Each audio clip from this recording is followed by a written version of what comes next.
Hello and welcome to the Eorzean update, a behind-the-scenes discussion podcast for Final Fantasy XIV Online for the HJP Podcast Network. I'll be your host, Houka, a voice-sent creature with a sweet taste for Ruby Red, with behind-the-scene info. And I'm Violet, a totally not feral Vieira, sitting comfortably upon my massive pile of mountain glam. Today we'll be discussing Final Fantasy XIV Fanfest. As you can probably tell by my voice, I'm a little tired at the moment. Just a little bit. So Houka just flew back home, and apparently their entire tendrils are tired. So, Yeah. I've also been so hype and excited. I haven't gotten a whole lot of sleep, but then again, I'm also half feral half the time anyway, so that's not really different. North American Fan Fest just happened this Friday and Saturday, which would be April 24th, 23rd, 24th. 24th, 25th was FanFest. 24th. A lot of people flew in either earlier that week or the 23rd, which was a Thursday, which I came in on the 23rd. So right, community shout out. We did actually have a HJP community meetup. yes. You got to actually meet a lot of HJ members in person. Yes. What was that like? Amazing. It was amazing hanging out with everyone there. Team Japan, Buck, Marky Mark, Heather, of course, Tom, Cirilla, Siri, Miko, and Yeah. Jiro was there as well. So, it was nice. We got to see Pimpy and a bunch of other people there. We all got to hang out, had fun, create memories. It was amazing weekend overall. Couldn't ask for any better group of people to hang out and do FanFest with.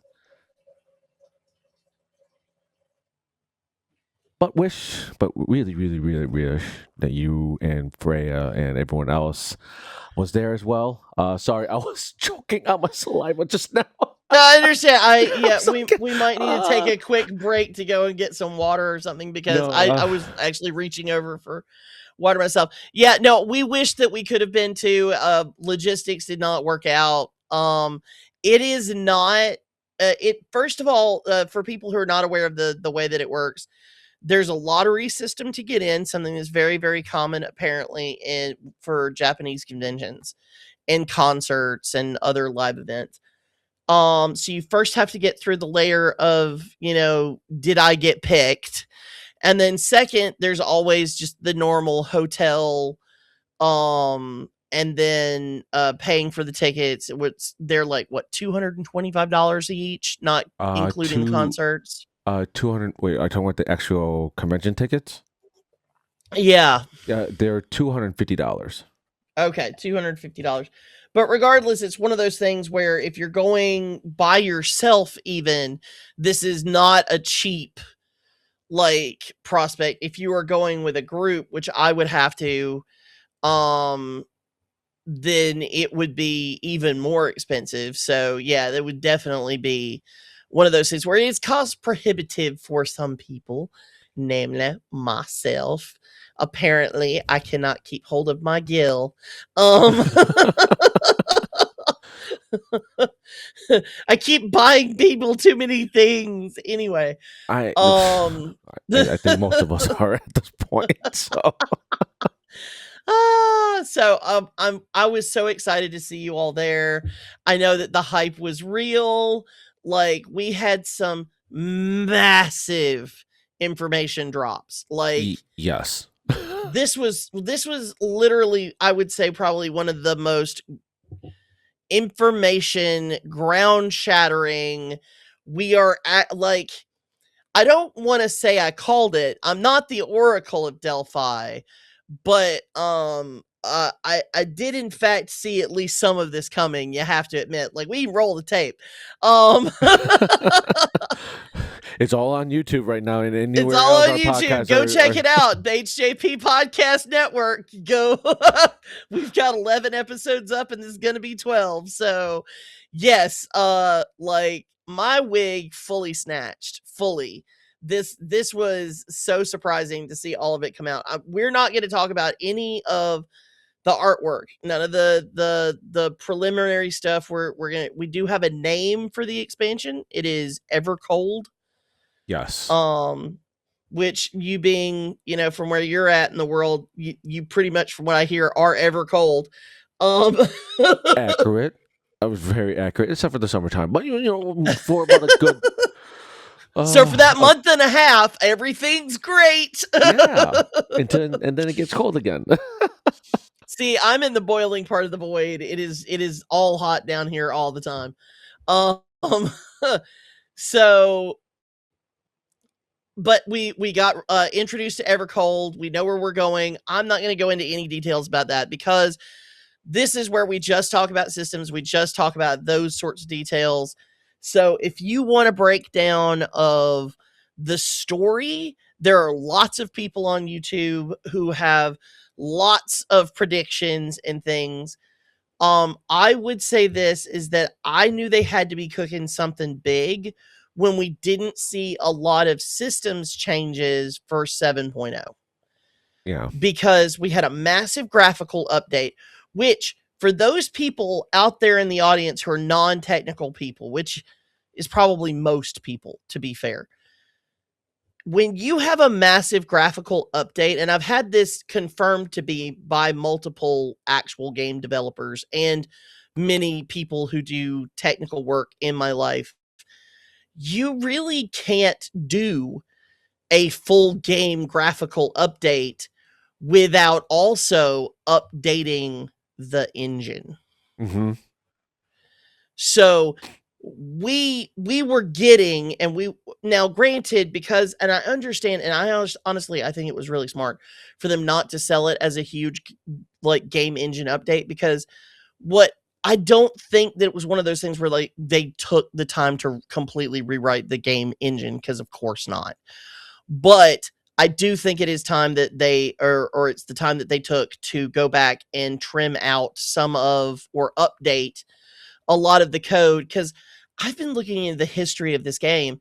Just a very quick aside, like, it came out on PlayStation 3. Yeah. Yep. And we are now on PlayStation 5. Mm-hmm. And we are well into the production cycle of PlayStation 5. Now, I mentioned the PlayStation as console because Square Enix has been well known to be a Sony PlayStation first like game developer. Yes. They've always done a good majority of their testing on a PlayStation console before even trying to release it to any other system.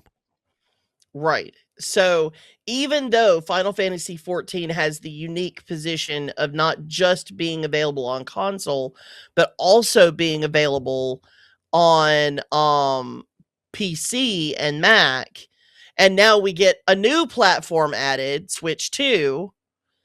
And of course it also plays on Steam Deck and Xbox, and like they're trying to get as much universal support for this. Like the only other place they have to go is native Linux support, and quite frankly I'm here for it. But but it's still one of those things where this game has been available.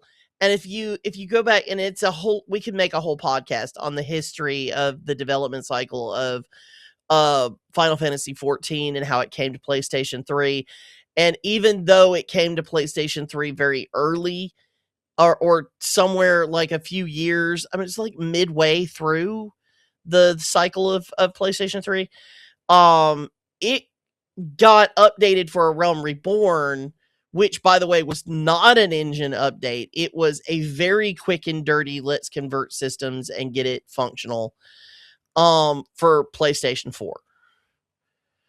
And, of course, big news, If you are on PlayStation 4, which support is still going to continue through 8.0, but I would say that if you want to stay on your console and you want to keep going forward with Final Fantasy XIV, now might be the time to start putting your pennies in a little piggy bank, because 8.3, the way that the files are being written for the size of this game, is going to finally outstrip the ability for the PlayStation 4 to process the information. Yeah, and at this point, I know a lot of people will like want to keep hold of their PS4 or whatnot, but at this point, it might be time to either go with the PS5 or switch over to the Switch 2. So it's gonna be one of those two. Admittedly, like, let's also talk about the okay, so the Switch 2 being announced is great and all if you are a purely Switch 2 environment user and you're thinking about playing Final Fantasy XIV, I would say it's worth it. But if you play Final Fantasy XIV on any other platform, unless you are rolling in cash, don't worry about the Switch 2, because of course Nintendo was determined to get their cut. So you will be paying not only for, so if you have a subscription on another platform, you don't get to just port it over to the new platform. No. You have to pay 50% on top of that for Switch 2. Yeah, and Nintendo's gonna Nintendo. We all know that. They're gonna need their piece of the pie too. If you want to be on the Switch too, well, we want our cut too. So the good news is at least they did negotiate not having to have the Nintendo like game online network thing. Yeah, Nintendo Online is not required, which that is huge because Nintendo is massive about shoving people into that system for online gaming, period. Oh, yeah. And it is not a cheap thing to have to invest in. I know, because I used to pay for it. I do not anymore because but anyway, so now we're looking at that. So we're in the middle of we don't know when new consoles are going to be coming out. We don't know anything about any of that, but this is weird to me as a person who played other MMOs that were PC first games. And if they got ported to console, it was very definitely a retroactive sort of port. Whereas a lot of Japanese MMOs or, games coming out of Southeast Asia tend to be console first, which means they are designing for what is essentially a very set hardware specification. Designing software for set hardware specifications is easier than trying to do testing on multiple different types of systems. So the fact that 14 has extended to so many different environments is huge. It is. It really is. Especially with we don't know where Xbox will be heading towards when it comes to consoles and what their plans are doing. Very true. So Microsoft's making some weird decisions right now. I'm just saying. Yeah, they certainly are. But we don't know their future. We don't know if Sony's going to be planning on releasing a PlayStation 6 anytime soon. So it's like it's going to be one of those things where the future for consoles at the moment could be rocky at best because the future is just so uncertain at the current time. Where we know Nintendo's going to be releasing another console, probably not for another 4 years, but they'll probably announce something, so it won't be released for another 6 years at this point. But I don't know. PC's always going to be there. We all know people are going to play on the PC unless somehow we're going to get overpriced because RAM is way too much. Graphics card is going to be way too much. And so now, it's going to get to a point where everyone's going to get outpriced. Yeah. as far as it stands right now, actually, I could go into there's big changes back and forth. Yeah. The AI bubble seems to be a lot closer to popping them, and I cannot be happier. But moving past all of that, let's get into a lot of the things they actually announced. Like, first of all, we have to kind of do a quick overview. The On Friday, right before the keynote, the preliminary patch notes for 7.5 were released. There was a massive amount of information that just came out from that. This is probably the biggest download of information, and I am trying very hard from here on out to just give the quickest of. If we don't have details about it, I say that what we're going to do is we're just going to give our quick opinion, because Lord knows there are plenty of people out there that have like big opinions about a lot of things, but there are a few points I want to have time to hit. So Okay. I'm going to hit the very, very quickest highlights. Okay. What they were talking about with us moving to, instead of a game systems based development, to a character based development cycle. Mm-hmm. We are going to start seeing a lot of future updates that are focused entirely upon customization options for characters, customization options for character animations, where basically the name of the game from here on out is going to be making it as accessible as possible for you to create the truest representation of your Warrior of Light projected into Final Fantasy XIV. You mean I can make a Lalafell that looks like the Incredible Hulk? Yes. Oh my god, yes. It's gonna be great. They showed so many. Oh my god, I'm so hyped about this. Okay, so they showed so many pictures about like all of the eye color, the hair color, the skin color, the all of those sorts of things. And this is all gonna start with, by the way, some systems that are coming out as of literally Tuesday, April 28th. Yes. 7.5 drops. It is 7.50. We are getting updates to our die system. We are getting updates to furnishings for housing systems. We are going to have a detailed depiction of how many characters at a time you can see in a house.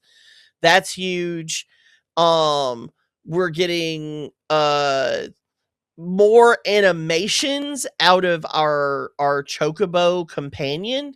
The Chocobo companion has not been significantly updated since it was released. So this is massive. Okay. Yes. We're also, I mean, other than that, it's just the usual upgrades here and there. We're of course getting a new dungeon and a new trial. We're getting our capstone Allied Society quest. We're getting our capstone, which will probably be coming in 7.51. And then we've got our capstone wings, which will be available as of 7.5, as soon as the trial EX, drops, which will be Tuesday. We are not seeing any significant changes to things for right now. We're also going to get the 24-man dropped. Like, it's going to be all we're getting all of this content all dropped on us all at once after probably one of the biggest Fanfest like knowledge drops. Like, and the reason for this, and I want to just like sum up the reason why the hype is so real, y'all. If there's one prediction I was happy about, it's this one. I was right. I called it. We are getting it in January 2027. Yes. Not August, not July, January of 2027. We are getting the Evercold expansion. Right in the middle of winter. Yes, it's gonna be so great.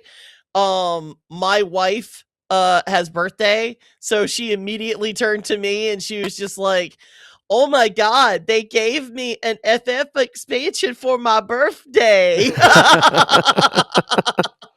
Happy birthday! Well, happy early birthday when January gets here. Right? So Exactly. Happy early birthday, Freya. You're gonna get the coolest expansion literally we've had in a while. oh no, Okay, so when they announced January, I was the first thing I thought in my mind was, oh my goodness, Violet called this. and then yes! and then I started cheering because it was January. I'm like, yes, we didn't have to wait until like Yes! August or anything. It's January. So that literally means that we're going to be looking at, because we are October 31st, November 1st, we're going to be getting Japan Fan Fest. So Mhm. after all of the last of the big announcements in Japan Fan Fest, we only have 3 months or 2.5 months, somewhere in there, 2.5 to 3 months to wait for Evercold. I'm Yes. so excited. Oh. Okay. So, now we're getting beyond all of that. The first like thing that completely blew my mind once we got past a lot of the, like, I'll go into detail about some of the other stuff. Of course, we're going to talking about, systems updates and things. But the first system update that, I'm gonna be honest with you, I was not entirely certain I heard it right. Cross region party matching through Duty Finder and Party Finder Thank you, Square is Enix. coming in 7.5. So that means we will be getting it before the release of Evercold. Yes. Oh my goodness. I popped Testing. out. I popped out of my chair so fast and was screaming at the top of my lung. I'm like, yes. Oh my god. So testing is apparently going to begin in Japan. JP region is going to be the first region that gets it. Makes perfect sense. That's close to home. That's where all the testing is going to happen. Yeah. And then they're going to be implementing it to other regions when that testing is successfully concluded. The thing that's still blowing my mind is implementation is going to be before the 8.0 release. Yes. Now, little side about that, by the way, I was online playing last night. You were, of course, trying to get some rest and traveling home. Back. Yeah, trying to get home back from the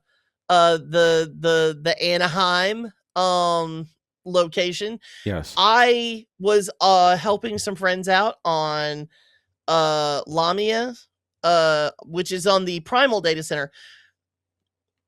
Personally, I have my character, much like the rest of HJP, on Kraken. Now, granted, my FC is a private FC that I have kept for the past, like, it's the same group of people I've had in an FC for, oh goodness, 5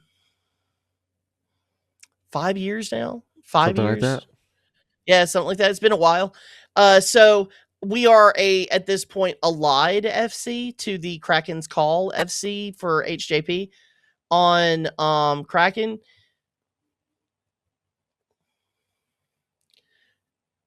So we were helping out some friends, helping out some HJP members, helping out some associated people get through the new Arcadian raids. Because I'm sorry, the minute anybody says, hey, you want to go do the Arcadian raids? I'm like, when, where? I'm already there. Let's go. I'm pretty much the same way. So right. Don't worry. So we were over there as we were trying to make our way back close to 11 o'clock Eastern time last night. World Transfer had shut down. I was like, I can almost pinpoint the moment when all of the fan festers got home, because the movement off of Aether literally shut down Homeworld Transfer. Wow. Like, people were fleeing. They're like, I can get out of this crowded place. Housing, here I come. And here's the interesting part. While they announced that, right, two people, two HJP members who left Kraken because of the queue times are now going to come back to Kraken. Good luck trying to get through that queue. I'm just saying, good luck. But it's just a fact that now it's like, oh, we don't have to be in Ether anymore. Oh yes, get me out of here, and let me go somewhere else where I can actually buy a house or do some of the other stuff and not have to worry about the queue times and everything. So, this was huge news, and my only question. And they did not touch base on this, which I'm pretty sure we'll hear about this in Berlin or Japan. Since this works in Party Finder and in everything else, will this include cross-world link shells? Because I think that that's the natural inclination, but I also don't think that that's their focus right now. And I completely understand that, but that was the one question that popped in my head as soon as they announced it, and they didn't mention that. I'm like, is this gonna work with the link shells as well? Because if it does, that's great. If not, then I might still have to, we might have to still do some travel just to communicate with some of the link shells that we have going on. But if it does, if the link shell does affect regionally, then that's huge. That is massive. And that's the one thing I'm hoping they will answer either in Berlin or in Japan. I hope so too. Of course, you can always go to the forums and post questions or requests or any kind of thoughts that you have on Final Fantasy XIV. I do warn anybody who hasn't been to the Final Fantasy XIV forums before. It is an unhinged place of both enthusiasm and whatever you would call the opposite, cynicism, probably. It is a silly place. Be careful. But if you want to make your feelings known, just understand that our dev team for this game do actually read the forums. Oh, that's good to know. A lot of the changes that we have seen in game have actually come from a lot of requests that have come through the forums. So if you would like to respectfully place a request, ask a question, make a request for a feature, that's the place to do it. Gotcha. I might have to explore that option possibly. Just possibly. I'm not 100% sure if I want to go down that avenue. I might have to think about that. Yeah. Okay. Yeah. Yeah. The next big things we're talking about, now we're going to get into the changes that are going to be for 8.0. One of the things that completely blew my mind is we're now having a total removal of tomestones as currency. I don't know how that's going to change things for relics or for buying things with tomestones. So we'll see how those currency adjustments happen. We don't have, keep in mind, this is the one thing I want to put, disclaimer. Just imagine a gigantic, just also kind of maybe imagine a feral bunny with a knife going, if you don't take this disclaimer seriously. Disclaimer, this is all in development. We are getting a view behind the screen for what they are actively developing for 8.0. So while some form of these systems that I'm about to discuss, that we're both about to discuss, will be implemented, they will not look exactly the same as they were posted on the screen. They will not be details that were included will certainly be changed, and there will probably be more to it than was initially given to us. There are 2 further fan fests where more information will be given. We are looking at a Berlin Fan Fest in July. and we are looking at the Japan Fan Fest, which is coming October 31st and November 1st in Japan. And of course, we have live letters in between. Yes. So we will be here giving you our opinions and our breakdowns and all of those things as they come out. So let's get right into it, as they say. Removal of tomestones as currency. We are now going to... I'm sorry, I'm just going to say it. I know that it's not a quote-unquote battle pass system, but it certainly looks like it. Mm-hmm. It is instead a challenge log system, which I appreciate that. We have a challenge log in the game, but it's something that you have to actively unlock to use. Mm-hmm. And if you use the challenge log system, have already been on a weekly system rather than a purely daily system for a while. Granted, if you've never unlocked your challenge log and it's just not something that even if you have unlocked it, you've never done much in it, then you're probably still locked into the cycle of daily earning of tomestones through roulettes. Yeah. Yeah. Which is fine, I guess, but after a while it's like, okay, I want to do something else now. It is certainly the grindiest part of the game that is the most repetitive. There's grindier parts that are less repetitive, I would say. Like, Fates can be repetitive, but you get through them so quickly, and they are literally something that you can just like, I'm engaging with this now. I have now decided I'm not engaging with this anymore, and get your benefits and get out. Yeah. Same thing with exploratory content. Same thing with a lot of other content. So as far as grindiness comes, and it's not something that actually activates like a fun cycle or anything that's like interesting to do. It's just the repetitive gaining of tomestones for the sake that you need the currency to upgrade gear, to be able to unlock relics, to be able to buy crafting materials and things like that. So removal of that system, at least from the gearing end of things, so would be a massive improvement. Even if they kind of like soft go back to, okay, well, you can still earn tomestones, but now they're just for buying crafting materials and for unlocking relics and things like that. That would actually be fine. That would be fine with me. I would be okay with that. Oh, I'll be fine with that too, actually. I didn't think about that while I was out there, but since you mentioned, I'm like, oh, that could work. That would definitely work.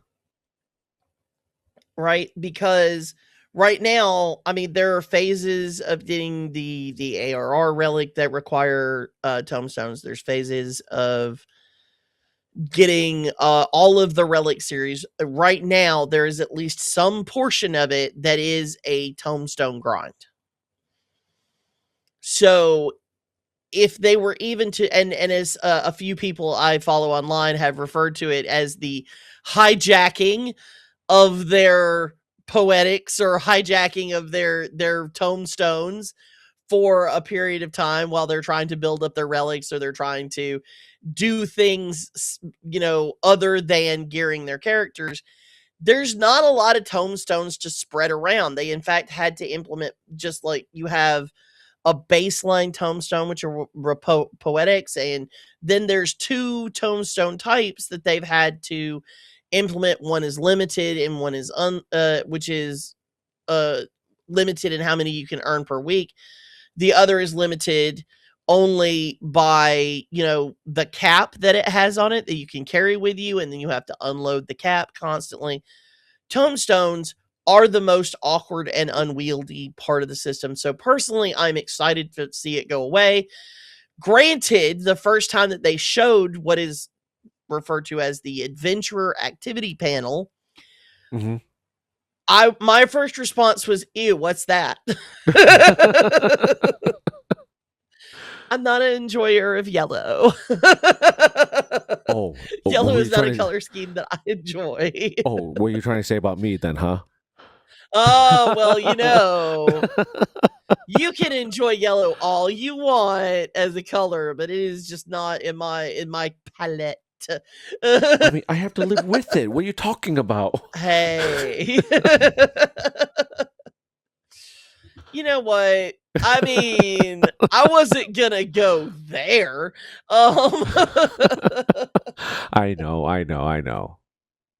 But so I really hope that you can change the colors on the panel and everything, because the yellow panel is not my favorite. However, you can make adjustments to things like how your character appears, what their stance is, what their pose is, what background you have, because they did actually show different backgrounds of different like main cities and things like that for your character panel. It is completely replacing the, when you press C on your keyboard, or you bring up your character panel through your console, it is replacing that entirely. Mm-hmm. So we're now going to be moving off to that. It did have 3 tabs at the top. I don't know how many people were noticing that, but we have missions, rewards, and savage gear. We didn't get a lot of details about it. We will, and I think in Berlin they're going to be going over this system in more detail. In general, it does kind of currently appear to be a fairly generic battle pass looking window. That is something that is extremely common in games right now. Immediately, you could feel the air being sucked out of the room through the live stream, by the way, which is how I was experiencing the Fanfest keynote. When it looked like a battle pass, everyone was like, Eds! Yeah, no, it was one of those things like, Nani? And then like they explained that it's not a battle pass, and then you could be like, oh, okay. It's like you don't have to pay for it. So they're not implementing any kind of like paid system or anything like that. This is just a different way of keeping track of activity that you are doing in the game to be able to earn points, which can then go towards things like gear upgrades, going towards item upgrades, being able to unlock specific items like mounts and minions and orchestrion rolls and things like that in the game. There was something that was showing an activity level. We don't have a lot of details about what that technically is yet, or how it works. We'll find that out later. There's also showing, gear that was on the character, not on the character. I'm sure that UI will probably have some changes to it. We'll see how much of it makes its way into 8.0. There's also alerts that will come up. They did show on the panel that that'll tell you like when certain things are going to be, changing and so on and so forth. I think it's a good communication panel, basically. I think it's an excellent way to get people involved. The missions tab looks to basically just be the command log or the challenge log, just broken down into things that will now give points towards your overall activity level. Yes. I'm very much looking forward to my activity level being insane. I'm looking forward to be average, but I'm looking forward to be average on my end, but we'll definitely see. Yeah, I made the mistake, by the way, as we were going through all of this, of doing a slashed playtime the next time I logged in after the keynote. My playtime is 494 days. Hold on, let me find out mine real quick. /playtime. We're gonna do this. We're gonna do this live. Oh my god, let's do it live. 359 days, 14 hours, and 11 minutes. Yeah, I play this game a lot. We both play this game a lot. And I'm sure there are people in HJP who are just like, oh my god, that little. I've been playing this since day one. Since Right? Like 1.0. we don't. Oh my goodness, the slash play time of the true veterans is probably insane. There's also rewards. I'm assuming that tab is probably for rewards that are gained through the system. The Savage Gear tab, I would imagine, because they're trying to come up with a new way of doing things other than tomestones and other than I'm imagining at this point that gear in general, in the way that it's going to be earned, implemented, etc., is getting a massive upgrade, or update. I'm going to be honest with you, we don't have a lot of details, so we're going to wait for Berlin to actually break that one down. So let's just skip ahead a little bit. You Understanding know my quick first thought on the overall look, not the functionality or anything like that. Right. Just the overall look. My first thought was, that looks like the character screen from Monster Hunter right now.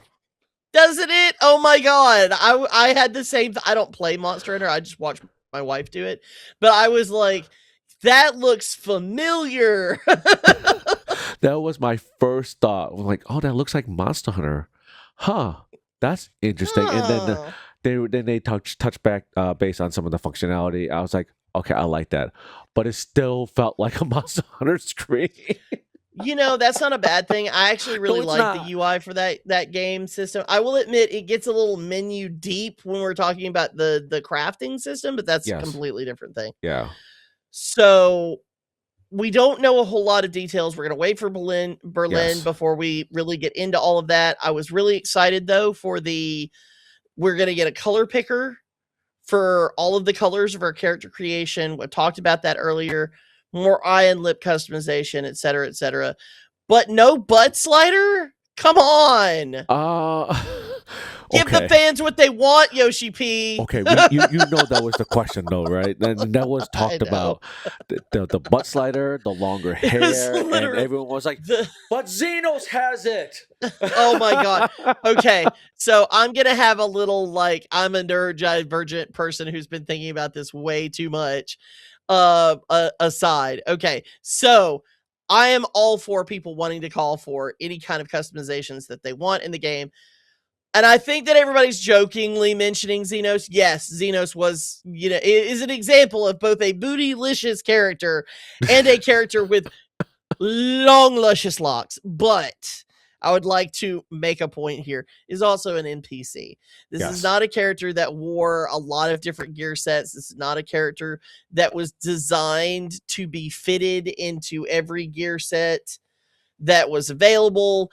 And as every single character that is a player character has to be then adjustable to every single gear set in the game, it makes a whole big difference. So that's just not even an accurate or good example to bring up, other than the example of, yes, you see that bouquet, that is the bouquet that we would like to bouquet. The bouquet.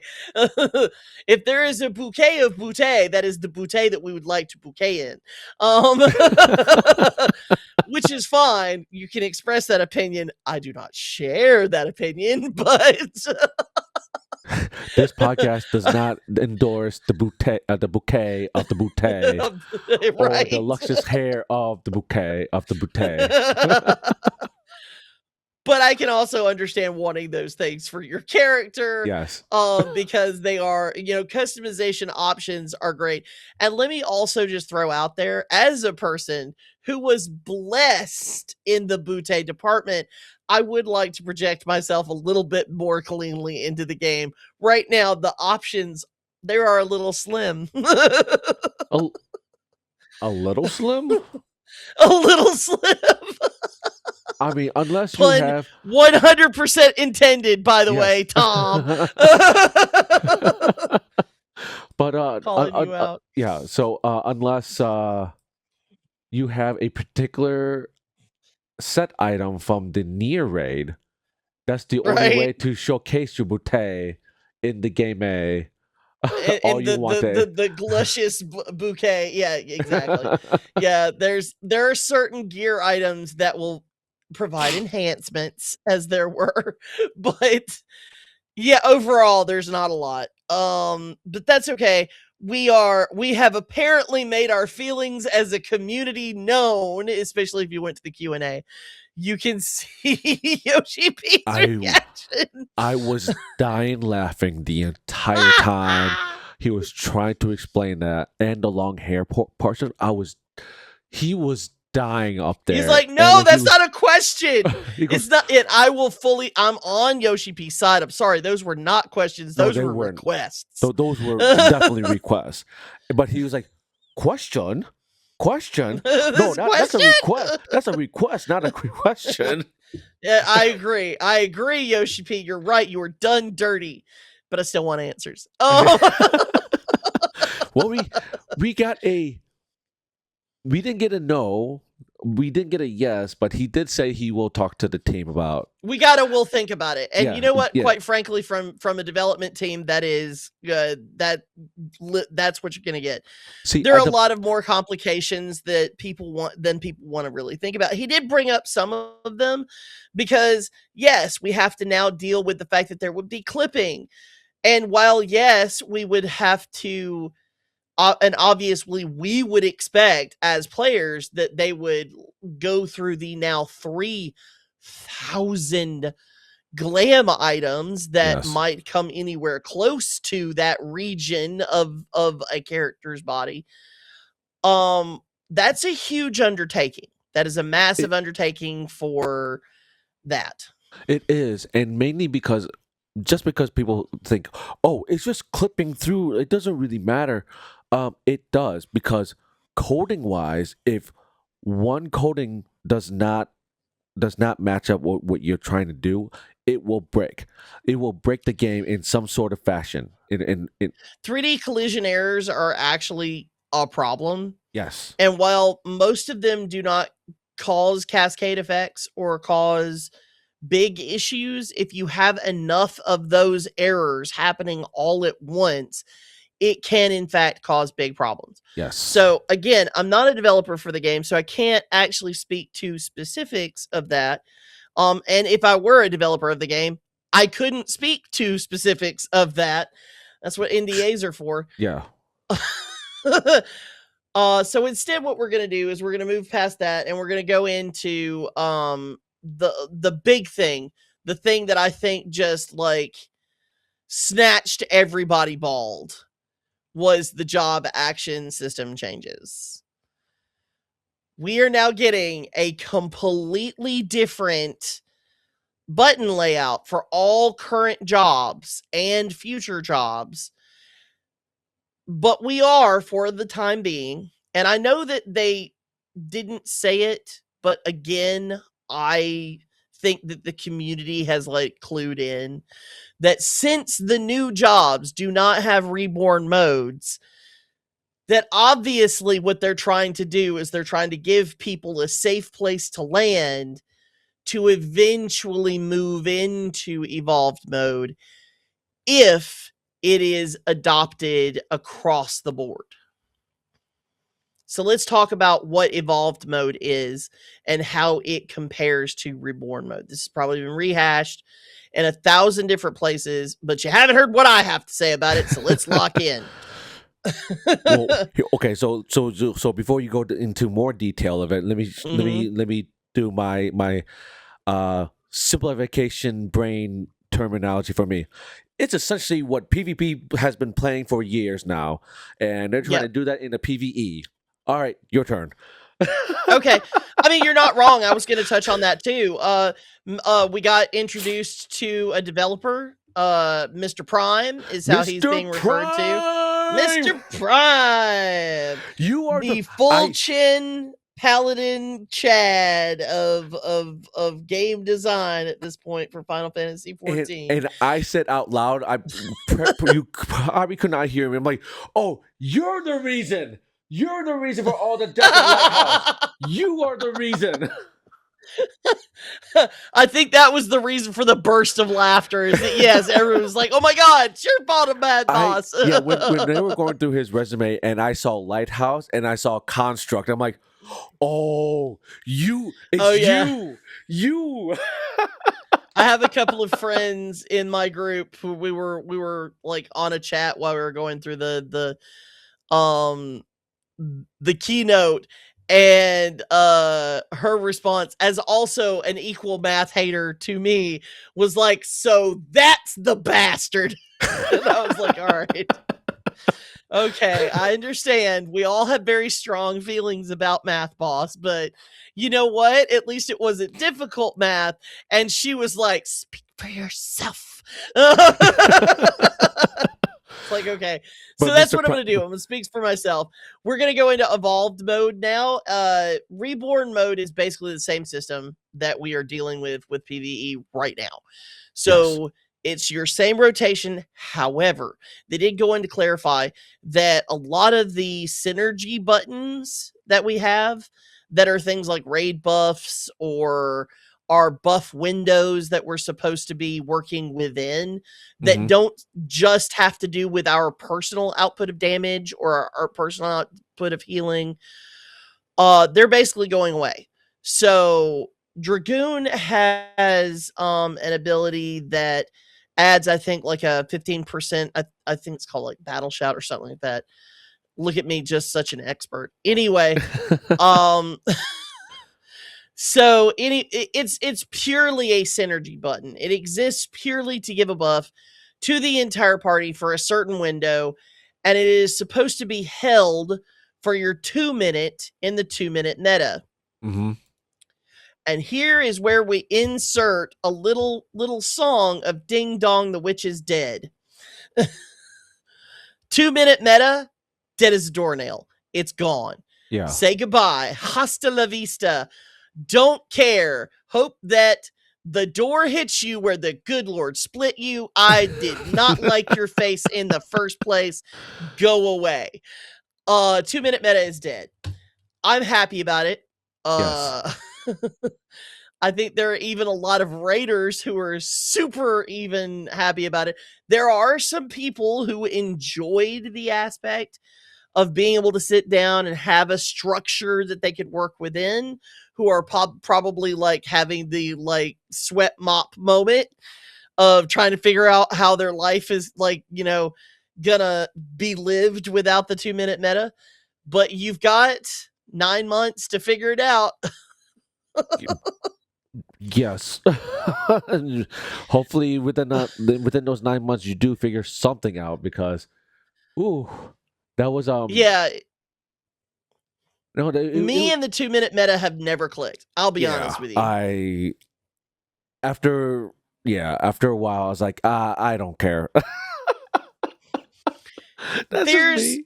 To me, and I understand that this is me speaking purely for myself, possibly for some other people if you agree with me, but having to time things so tightly for hitting buttons as a person who has arthritis, as a person who plays this game to have fun and have thrills and excitement of getting through battle, having to hit things so tightly in a time period was not adding to my enjoyment. I did not enjoy it. I didn't have fun with it. It was not fun. But now with But now, so I'll fully admit I kind of ignored it. Like I didn't spend too much time you're not the focusing only on it. one. You're not the only one either, so I think we're good. I think we're good. Okay. Whew. Anyway, so we are now moving into a system where when Yoshi P said character based, he meant character based. So a lot of talk has been going on for the last several years about character homogenization. I don't think that the tales of character homogenization were necessarily that over the top. Like, I didn't mind it for the most part, but I had to admit that after a while, one of the things that kept me coming back to PvP is that nothing plays like a warrior in PvP. There's Uh-huh. paladin and tank have no overlap. Yes. The job individuality and how it works and the specifics of whether you can like I've never really felt like a main of a specific job in this game. Like, I'm an omni crafter, I'm an omni jobber, I have everything at level 100. I know, brag. Anyway, Brag away. I mean, you can brag away. but well, except for blue mage, because it doesn't go up that high. Glasses, pushed up nose. Um And Beastmaster, but you know, that's besides the point. But I haven't even got that yet. Nobody Yeah. has, so don't even bring that up. We're not even gonna get to Beastmaster in this. Because there's just too much to talk about otherwise, I think. Besides, we went in over it in the live letter, so you know, Beastmaster's coming. We'll deal with that later. The point is that I have for many times kind of talked about how I was more of a tank main, and I think that and I realize now, sort of like the big hilarious silly dumb I am, that that's what people were talking about. The roles had become very kind of overlapping to the point where they were interchangeable, and the differences weren't distinct enough to feel like if you brought a scholar with you into a fight that it was super distinctly different from bringing a sage in. But the 2-minute meta and its very tight structure required jobs to be fairly interchangeable to make sure that everything was viable in the game environment. Mhm. Because there was a time period, if we go back into the far-flung history books, of jobs being seen as out of alignment with the meta, and therefore parties being very restrictive against certain jobs. And this is just people being people. Yeah, I mean, that's true. It's not good. I don't No. encourage that kind of behavior. I believe in these devs enough, and I have seen with my own eyes that every single bit of content that they have created is clearable with any party comp that you have. You just may need to make adjustments to do so. Yes. And that's supposed to be the fun of it.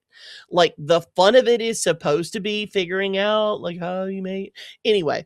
So we're not going to be moving into a system whereby we have evolved mode. We're also going to be moving into a new system which gets rid of the 2-minute meta and instead is going to put more reliance upon individual play style and individual skill expression in how you solve the puzzles that are presented to you in a fight. Mm-hmm. And I could not be more excited for it. I don't sound it right now, and it's because I'm trying to hold back, like claw back a little bit, because I would just be one long stream of just excited shouting, and that's pretty much how I have been the entire weekend. So my voice is nearly gone with the fact that I am just so hype for how this system is going to, I think, interject just the pure playstyle fun of it. Now, I again do not want to get into the specifics of the breakdown of the job as it was the jobs as they were presented in the development panel. Yeah, and the reason why I don't is because it's all under development. Oh yeah, and they even said the build that they brought with them was a much earlier build than what they wanted to bring at FanFest. So we're talking about a build that was way in early development at that point. Right. So like what my excitement is for Berlin and Japan, we're gonna learn more about this battle system with a much more recent build and everything. My excitement as a tank is the counterpart of it. I'm like, oh, you're gonna make this a little bit more interactive for us, aren't you? Aren't you? Oh, That's the thing. Okay? So I've talked too much. Here we go. Let's back up a second. So evolved mode is going to be the new mode of game style that we have. A few notes about it. It is 16 buttons. And for those who are controller players, 16 buttons should seem not only familiar, but super exciting. I know you're a mouse and keyboard player. yes. So for you, 16 buttons is nice, but meh. But for me, the controller player, 16 buttons, I'm like, you had me. I'm done. You had me at 16 buttons. For me though, like yes, I am a mouse and keyboard player. I've been like that since the mid '90s. Anyways, but no, it's just me. It's just me placing the buttons to where it feels comfortable for me, and that's the important Right. part. Because right now I have 3 rows of hotbars where I have it, especially as a tank. I have it the buttons to where it fits my play style and everything. Now you break it down to 16, I can have it in 2 rows instead of 3, and now I can solely depend on everything on my MMO mouse and not have to use my mouse to click on the 3rd row. And that for me, that's Yeah. the exciting part, is that I do not have to worry about moving my mouse that often to hit an ability or a spell. That's I would for say me. that I would say also that the foreshadowing for this has been really heavy since the Dawn Trail announcement. Because as soon as we got a good look in the media tour of what Pictomancer and Viper were gonna actually look like, buttons wise, the Yes. fact that both of them have consolidated rotation buttons, the fact that both of them have consolidated button schema. Neither one of them came with more than, I would say, like a hotbar and a half Yes. of buttons. They were much more condensed. I was like, writing's on the wall. With this button bloat's about to end. Yes. And 6.1, when we changed into the new PvP system off of the previous PvP system, quite frankly, was spectacular. I have never been happier. It has been so exciting. And as far as 16 buttons and button consolidation, I'm going to take a tactic here that may be unpopular. I don't use mods. However, I know people who do for cosmetic modding, and so therefore I kind of have a toe in that level of development. And this mod to consolidate buttons has been in existence for years now. I gotcha. So this is not something that has not occurred to people. This is not something that has not been wanted by people. I would say that for a lot of people, the minute that Yoshi P said 16 buttons, a lot of people were like, sign me up, let's go.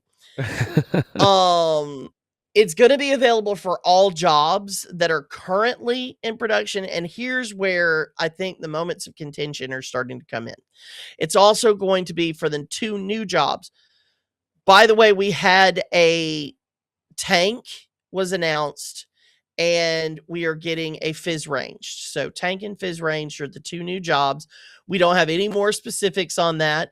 If you are a Final Fantasy XIV t-shirt conspiracy theorist, which is a phrase that some people will be like, what? But if you know,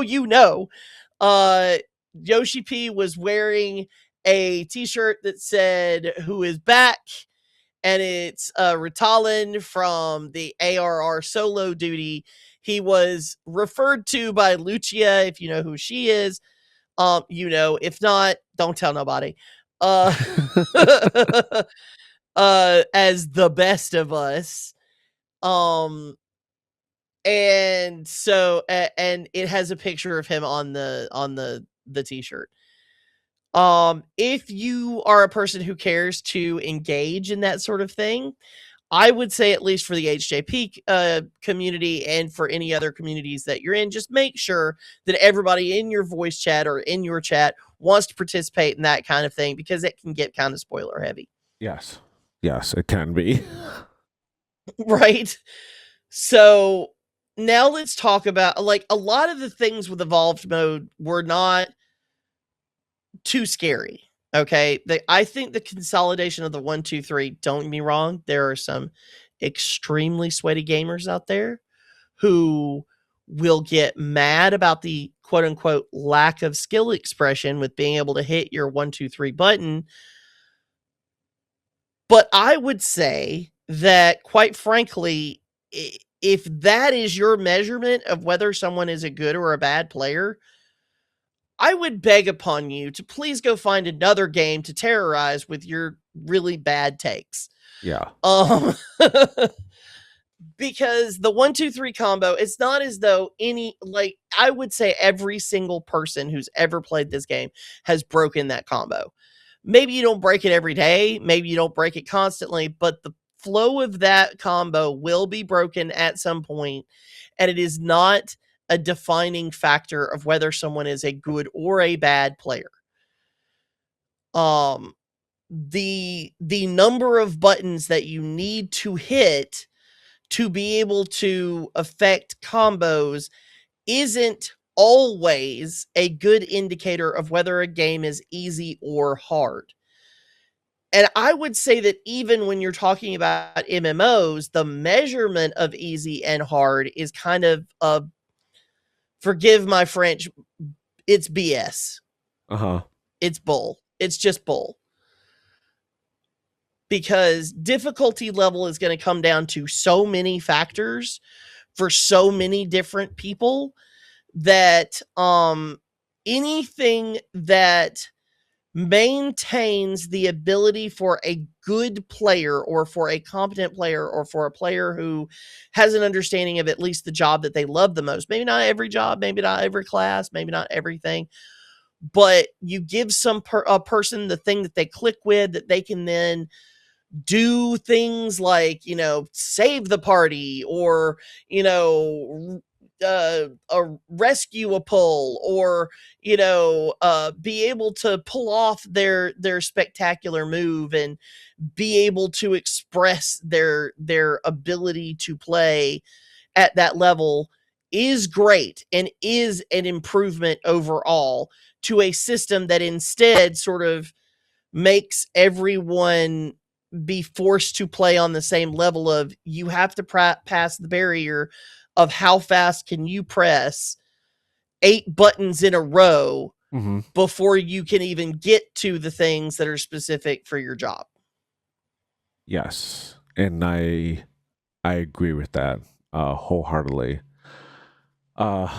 Especially with recently playing mostly Viper, playing the job Viper for most of my times on my main on Houka and everything, because I do have alts, but when I'm on my main, I play Viper mainly when I do roulettes, and it's like, it's nice. It's nice to have those series of buttons just so close together where I don't have to think about it. It's just, it's either gonna be 1 or 2, sometimes 3, but like at least the main part of the skills are right there within those 3 buttons right there. When I do my, my quote unquote rotation and whatnot, then yeah, I have to use all the other buttons, and and go on and so forth and whatnot. But just overall, though, I just love it how condensed it is already for Viper. If they condense it, I don't know how they're going to condense it even further with the evolve mode. I think they're just going to remove some of the synergy actions. Yeah. They're going to rework some things. We're probably going to see fewer hyper specific positional moves are going to be consolidated into other abilities. That sort of thing. Yeah. Like, there also is just not as much button bloat with Viper, so you don't have to worry about there being as many buttons to have to trim out. I mean, it's really not that it's not that bad right now. I mean, Mm-hmm. even if they kept it the same or made like a few adjustments, I'm okay with it. I think Viper is fine anyways. Picto, I think Picto is fine the way it is now. I mean, they Mm-hmm. could condense it a little bit, but Right. just those two classes alone, there, I think just minor reworks. Now, let's talk about some of the other jobs, but that could be a whole podcast by itself. We break down every single job in the hotbar on those, but that it. I'm so excited for this. When they announced it, I went into the dev panel. I'm like, okay, show me what this can offer, because the way they described Right. it, the first thought in my mind was, oh, they're gonna go with the PvP hotbar method. That Yes, and seeing as how he the Mr. Prime has been credited with the job changes in PvP, that makes perfect sense as can, to why they brought him out. can I modify his name? Can I call him Sure. Mr. Prime VP? Prime VP. No? Okay. I don't know if that one's gonna stick, No, I y'all. don't think so either, but Mr. Prime VP? No? Okay. All right. No. Let's We'll move. scrap we'll We'll scrap go with that. Mr. Prime. Okay, so now insert sound of can of worms being opened. Uh-oh. Here's where I think that there was a massive misstep that was done. Okay, so I've mentioned previously that I see myself as a tank main. The tank that I play most often is warrior, and it is specifically for the reason that it requires the least amount of brain cells to be engaged at the same time at any time. However, I would also like to point out that I do play paladin at the same level of competency and have cleared 4 mini raid groups or with mini raid groups in HJP and others as paladin. And in fact, paladin was the first tank that I got to max level and Yay. geared for raiding. That's awesome. Mm. So, and I have played all of the tanks enough that I have all of the mounts that are available, and I have most of the achievements. Oh, nice. That's So my awesome. competency in tank is pretty big. I've also played all of the healers to max, and I have played all of them in raid environments as well. DPS is where I've always fallen down, specifically because of not being able to move my hands fast enough because I suffer from arthritis. Being able to hit the buttons in the order fast enough. And so yeah, my skill expression as a DPS is not as competent as my skill expression or my skill ability as it would be in healer or in tank. So we now have the introduction of sub roles for tanks because we are now finally moving to having now this is can I just start out with this? Not only is it in develop, it is for evolved mode only. This is a lot of Yes. prefacing, but we are now getting main tanks and off tanks. Now, let me talk about how I find this to be the biggest messaging nightmare of this entire keynote. It Here has we go. frustrated me no end because it is very clear that what they mean by separating these two groups is that main tank are shield tanks. All right. Mm-hmm. They are tanks that, and if you look at the descriptors for the slides that were put up there, it is reduces incoming damage. Basically you're able to take a bigger hit. Yes. That is part of the kit as it exists currently. Paladins, all as it stands, are the job that has the ability to essentially reduce incoming damage to 0 on not just one, but multiple abilities. Yes. It is, in fact, I would say the biggest part of their job identity currently is the ability to reduce incoming damage to as low a number as possible. The job identity of the other tanks is to either do a hybrid of that, and like the job identity of warrior, okay, is to both put out a good deal of damage, but also there are tons of buttons that are dedicated to support actions for your party. Not just self-healing for yourself, which reduces the amount of healing that you need coming from a healer, but also actions that heal your party and shield them, also actions that increase their damage done and will increase the healing output of the party. Mm-hmm. So it would be so much more clear if instead we had the breakdown, much like we have barrier healers and direct healers, or as we call them in North America, we have shield healers and we have like pure healers. Yeah. Which I hate that terminology too. I prefer the barrier versus direct. I think that's more clarified. I think that it would be better to think of it as shield tanks versus support tanks. Mm-hmm. Because what a Dark Knight does with a lot of its secondary abilities is be able to apply heals, shields, and support actions to the party. Like that is a good portion of the job identity of the kit for Dark Knight. Okay? Yes. And yes, can it output huge amounts of damage? Abso-freaking-lutely.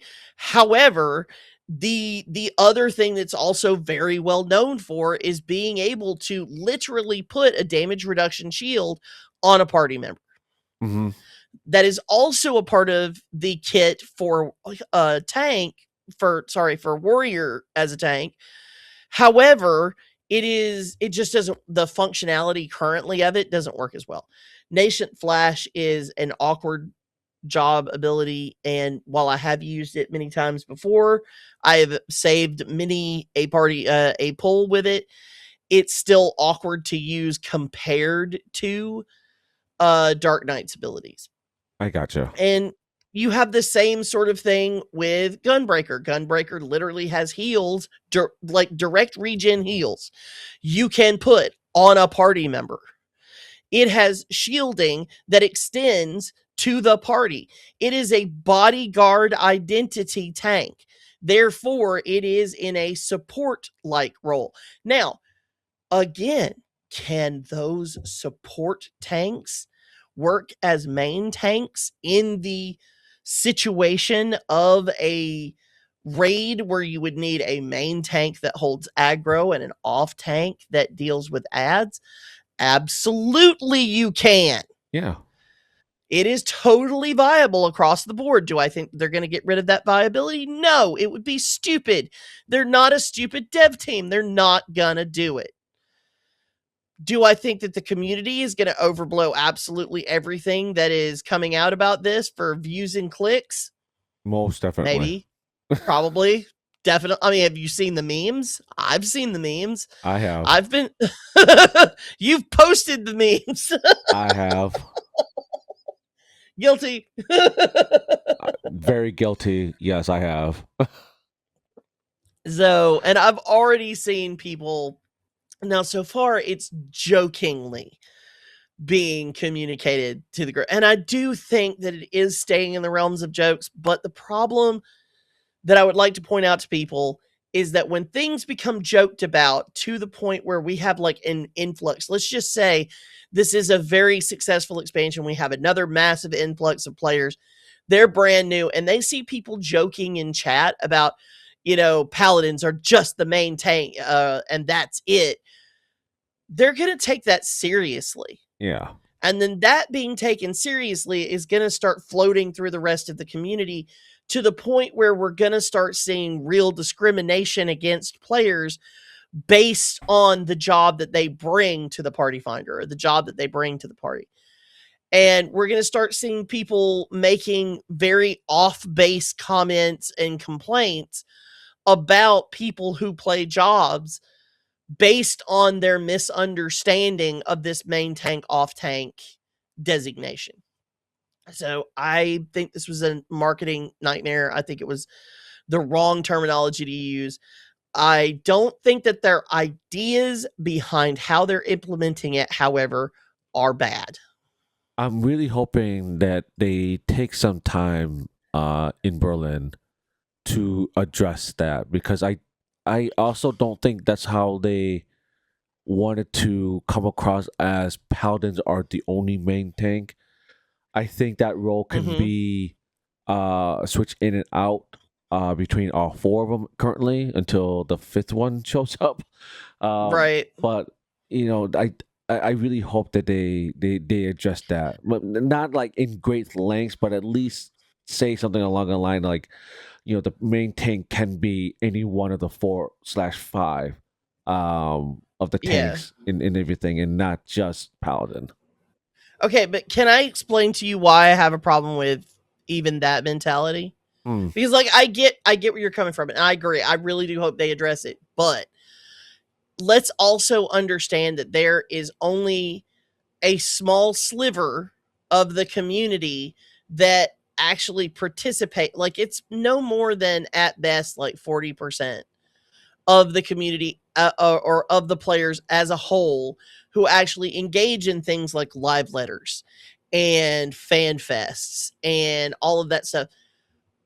We are talking about, we as the people who are highly invested in all of the behind the scenes stuff, all of the announcements, all of the information that's coming out, but we are specifically seeking it out. yeah. Okay. There are huge amounts of people who play this game who rely entirely upon information that is presented to them purely within the game, because they do not see the point of seeking it out outside of it. And quite frankly, they're right. They should not have to spend their time sitting in front of a YouTube channel being told how to play their jobs or how to play their game. They shouldn't have to have, like, especially for casual players who are not interested in the extreme intricacies of how the things go, people wanting to just engage with the game as it is and as it is presented to them Hmm. is not only 100% valid, it should be considered to be the way that default players actually engage with the game. Should be. Should be. But unfortunately, this game does have the very unfortunate sort of like habit of assuming that everyone has gone to YouTube or has gone to Twitch or has, gone to the live letters, or who has like sat down and like read through all of the intricate details of the patch notes and things like that. Yeah. When most people just don't, and that's fine. I, of course, am. You are. We have this podcast because we are those types of people. We're But just the sick in the head. messaging, We're right, just the little bit, just a little bit in the best way. yeah. But the messaging that they're putting out right now is something that's going to filter through us, the veteran, over invested players, right? And is then going to be filtered through memes and through jokes that become over time serious to people who don't know any better and should not be forced to have to know better. I gotcha. And that is the thing I am worried about. And that is the thing that I am frustrated by. And I have seen a lot of veteran players who are tank mains, who especially players who are warrior mains, gunbreaker mains, and dark knight mains, who have already felt kind of like warrior got a massive upgrade to its kit in Endwalker. Like, I'll be They honest did. with you, blood wedding, we made out like bandits. It was great. um Dawn Trail has been a little kinder to Dark Knight than previous expansions, I would say.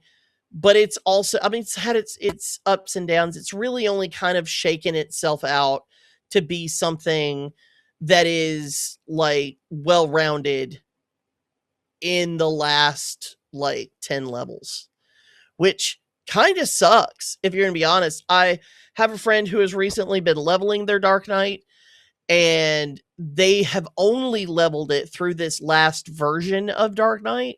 Mm-hmm. And even with all of the changes and all of the updates that they've made, it is only really fun to play when you get your full base kit, which, by the way, isn't until level 70. And aren't they changing that to where you get your full base kit at 50 with all the Yes. Yeah. That is the other major change that I'm sorry. These are the two things that I don't care about the meta. I don't care about as long as the percentages are within the pass fail of clearing and a fight. You will not convince me that evolved mode is not the way to go, because of these two most important things. One, 16 buttons is buttons I can hit in the correct amount of time to have good skill expression, even on a bad health day. And that makes me insanely happy. Two, that I will have the majority of my kit and it will just be upgrades from there by level 50. The huge, overwhelming friendliness towards new players that is makes this an entire game changer. And especially for someone like my wife who only recently started playing. She's not an MMO player at all. So like for her to be able to have all those buttons in front of her will be way overwhelming. And now with evolve mode, you shrink it down to 16, it will make things so much more easier for her. And I'm so excited for this to come out and then have her play again, just to make things easier for her. The number, like, there are a lot of people I know who are very dedicated gamers that play games that have similarities to aspects of Final Fantasy XIV, but there have been two massive barriers to entry. One is MSQ. And that's just the role-playing visual novel. But to be perfectly honest, they did mention that they are making overhauls to the MSQ and the questing system. No details on that. Look forward to Berlin for more details, or Japan Fest. So right now we're just getting a general, oh hey, those quests that have been a very we're going to be building a more interesting, more dynamic, more fun new player experience now that we have made the engine changes, because that's what they really were, to the game.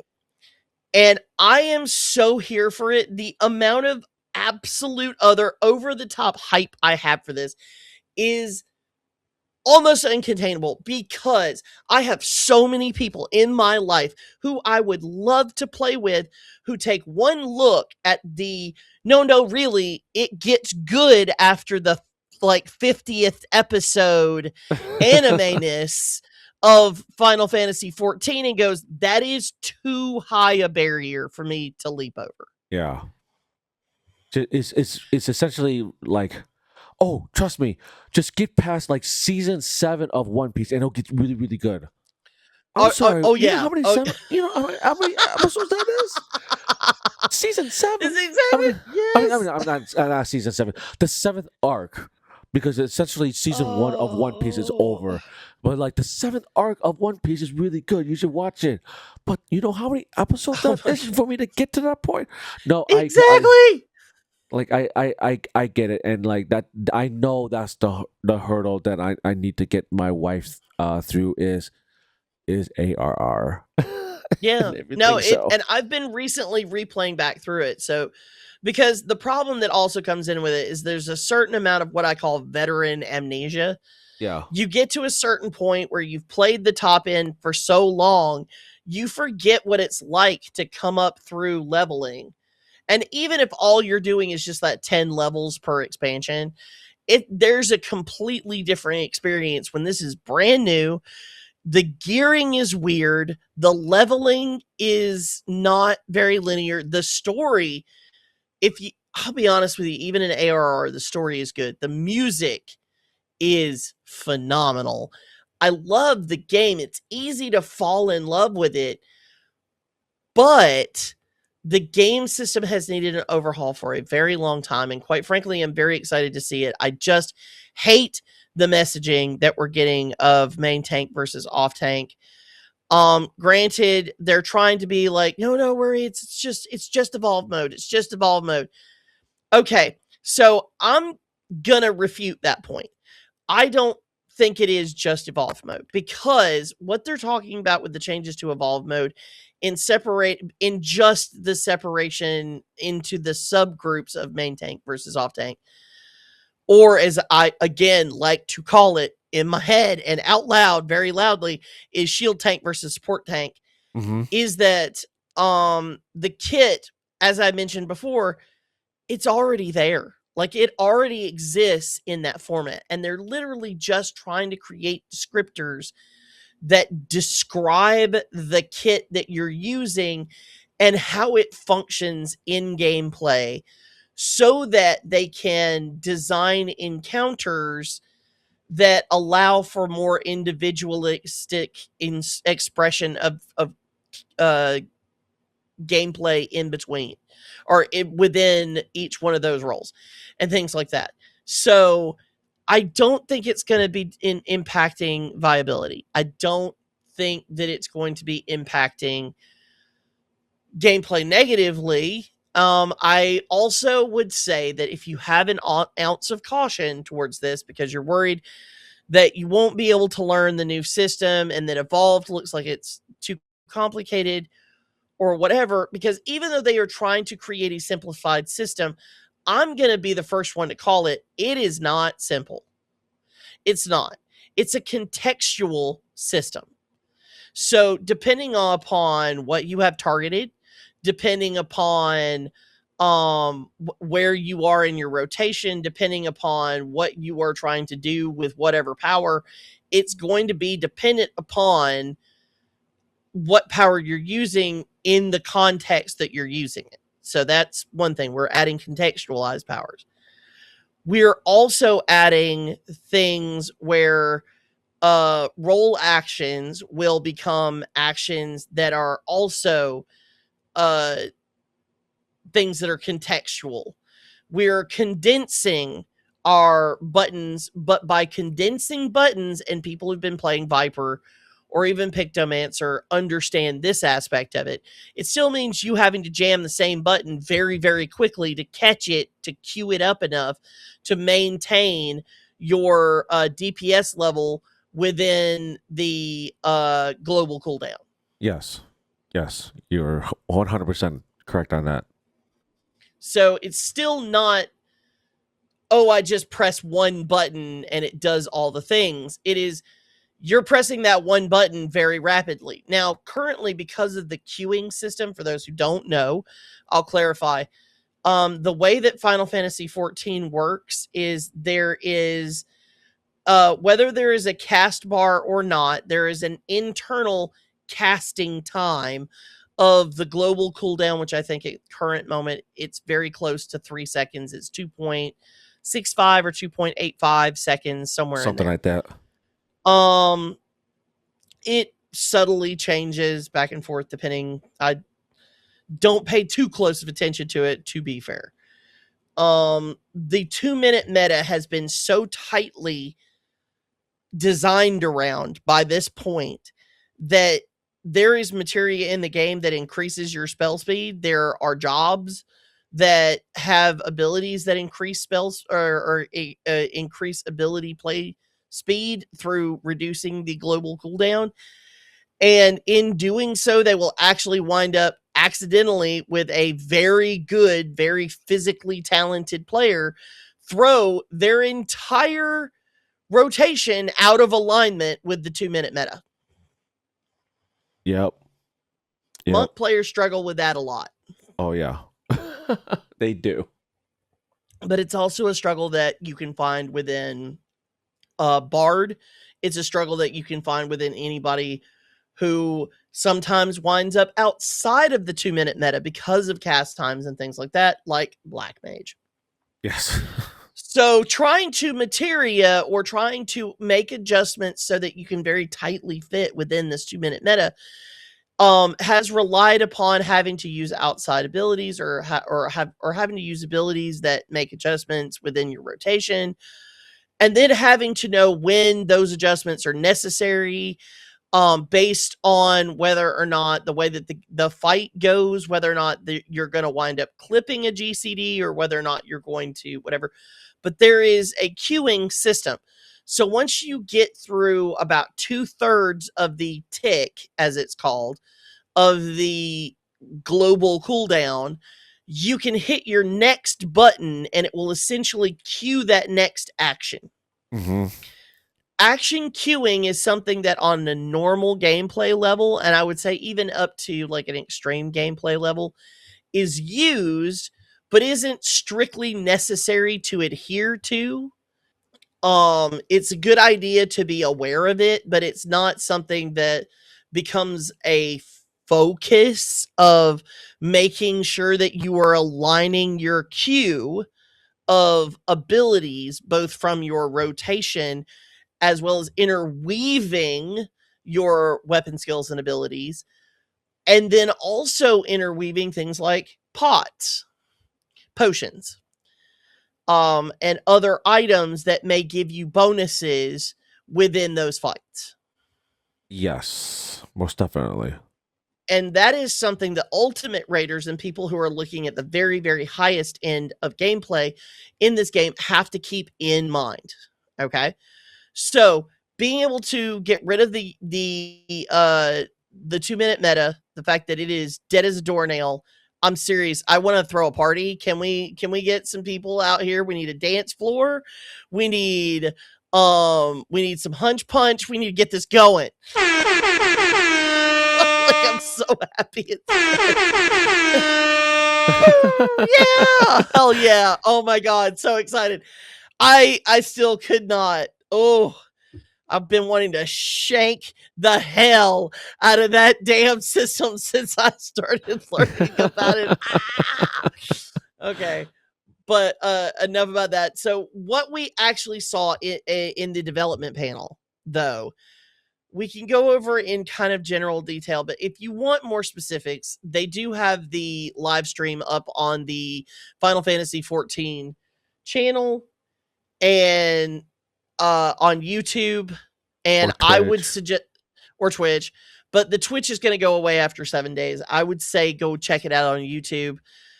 We can put a link in the description to the live stream. There's 2 days of it. It's very long.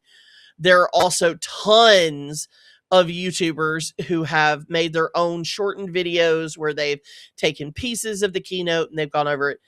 One of the things that I am also like outside of the game system changes, which were very heavily gone over, and I think it's because, and in an interview right after the keynote,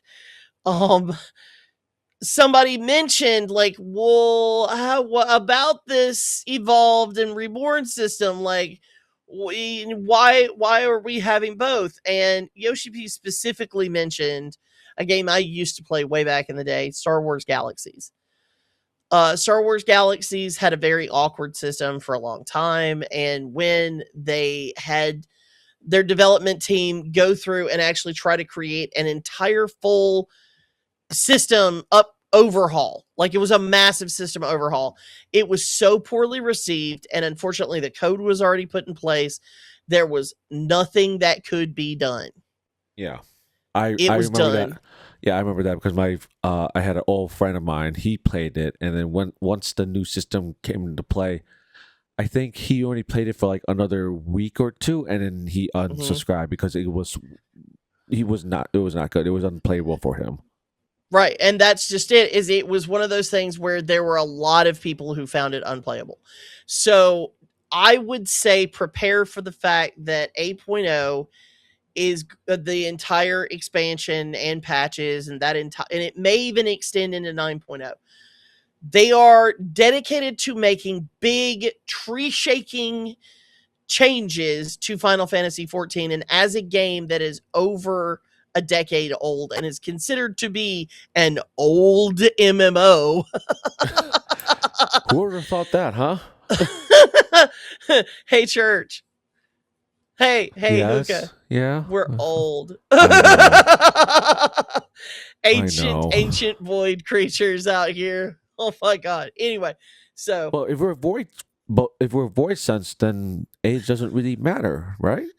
sure, Okay, yeah, sure. Our yeah. time in the void is just a number. All Is right, that what we're you're trying to tell me? gonna toss that one out the trash too, along with Mr. Prime VP. So I'm gonna just do that. So Okay, so okay. One of the things that, if we want to go back to things that are less can of worms opening things that I am excited to see, uh, the entire concept of Evercold, and I could get into all of that. That is another place.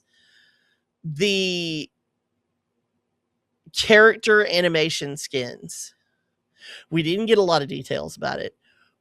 I am someone who identifies as non-binary person in my personal gender. I mean, I'm a rabbit from the void. What you can expect. I play a female character within Final Fantasy XIV, and I do like most of the animations that female characters have. But let me tell you about how jealous I am about some of the just idle posing animations that male characters have. For instance, male samurai, coolest, the coolest, just idle animation for holding their sword. Love it. yes, I love it too. And I prefer the victory pose animation for male Dark Knights versus female Dark Knights. Yes, But I prefer the idle animation for female Dark Knights over male Dark Knights. which I also like, which is also true, and I like that a lot. Especially, yeah, no, I prefer the female over the male one on that one. Right. And so having all of it's nice that there are so many animations, and I love the emote system in this game. It's great.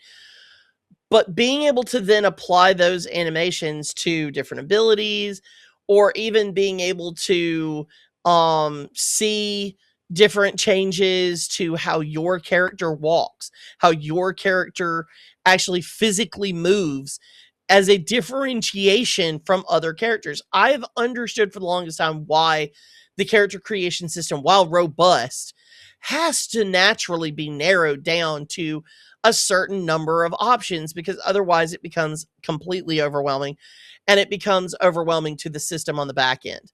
But now having everything updated to the point where we can start getting into those like really granular but still big flashy differences, huge. Oh yeah. Sorry, I'm Oh no, getting I'm right here. I got water over here that I'm constantly sipping on because my throat is so dry. no, like I could feel like my voice losing me while I was at FanFest, and like I was trying to not really I was trying to get it back yesterday because I know I was not going to do any screaming, but I needed to rest my throat and eat and drink stuff like throughout the day and everything. But like I woke up, well, when I woke up from from my sleep on the plane, my voice was like a little scratchy. I'm like, oh boy, here we go. So I've been the notorious dryness of being on an airplane. yeah, and so it's like I'm trying to recover, you can say, and you know, as we're going through this, it's like I want to say more, but at the same time, I don't want to overuse my voice. Which is like that's fair. That's fair. But at the same time, it's like we need to talk about FanFest and all the things that came out with it, and to know all the excitement and all the what we're looking forward to and everything like that, and I know the whole tanking thing was a huge can of worm for you, and I'm like, you know, and I'll be 100% real with you. I agree with everything you said about it. So it's like from and Yeah. whatnot. It's not like I'm just nodding my head and whatnot, but I completely agree. I completely agree with you I on think in that. general, a lot of the community also agree, especially the more thoughtful, more nuanced part of the Yeah, community does agree.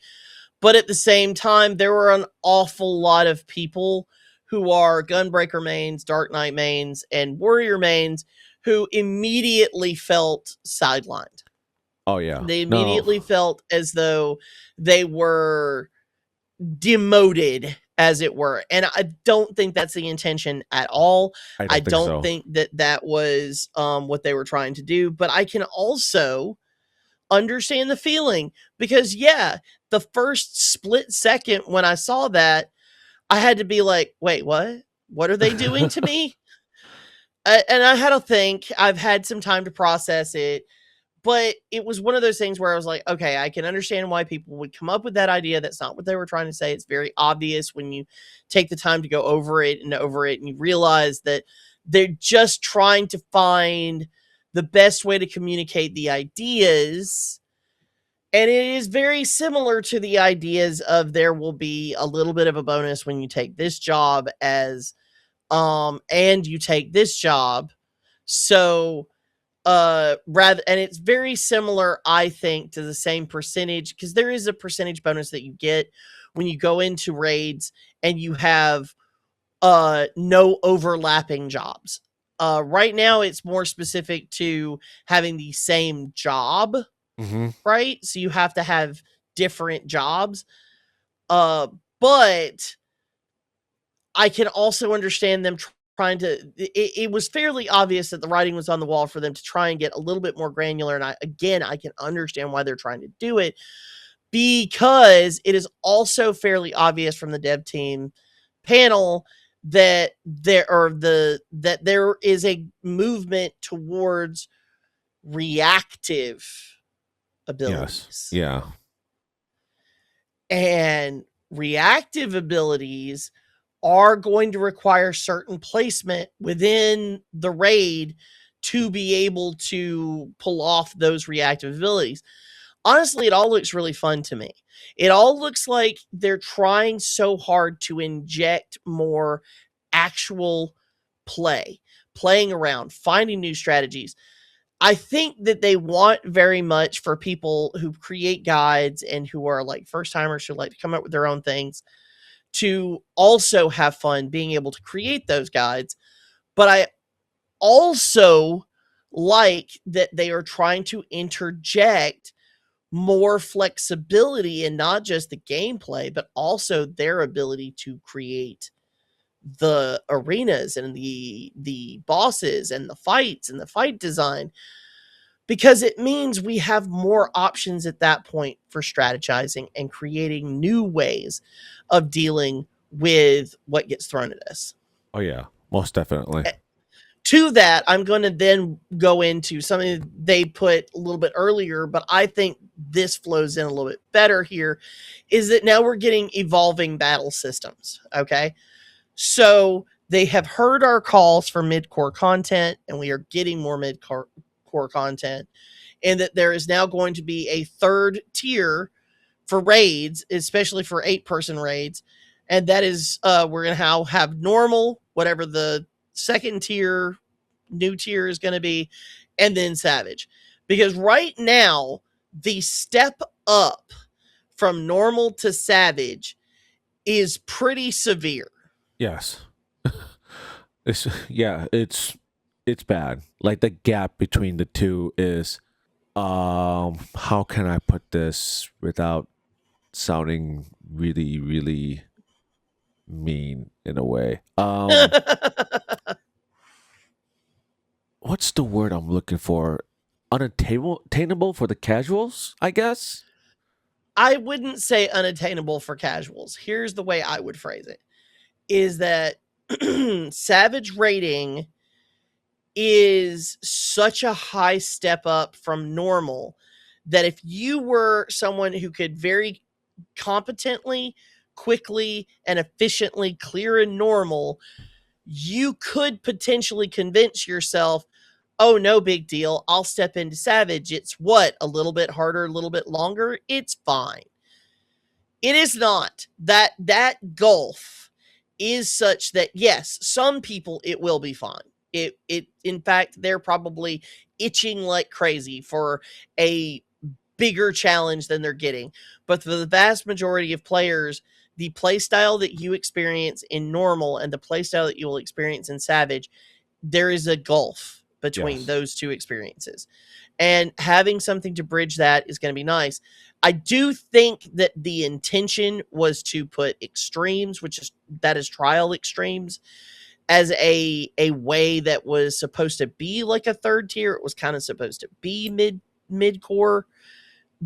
But the problem is that as it is something that is sort of siloed off on its own, separate from the raid tiers, it doesn't wind up being like a natural flow of you go do a normal raid, go do an extreme trial, go do a savage raid, like that. And even between extreme and savage, there's a gulf between those two things too. So the step up system, I really do hope that they are able to find their middle ground really easily. But I also think that people need to temper things by realizing that there are certain mechanics that people will find difficult regardless of what the overall difficulty of a raid is. I see. So for instance, I have been in Savage raids where the mechanics may have been difficult to describe at first. However, I found them very easy to adapt to. I learned them very quickly and I had no problems.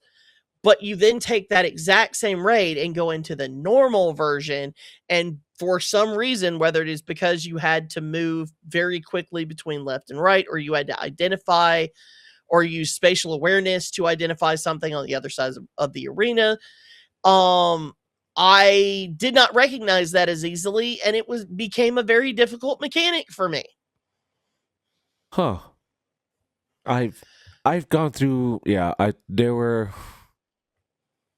whatever extremes or savages I have done, there are certain points where, uh, especially as a red mage raider, Mm-hmm. um, knowing where to stand at what time, when to go do my melee part of it, and everything, it becomes not really difficult, but there are times where I forget what the next mechanic's going to be, and Right. I am completely on a different rotation where I need to be, and like, oh no, I can't be right here right now. I need to like back up and run away, and at that point, it's way too late. Right. Right. And the thing is it's also just down to like certain things will be difficult regardless, Yes. other things. So just keep in mind that these are in general just sort of like overall statements. There's no way to judge objectively all the time what is or isn't easy for a majority of people.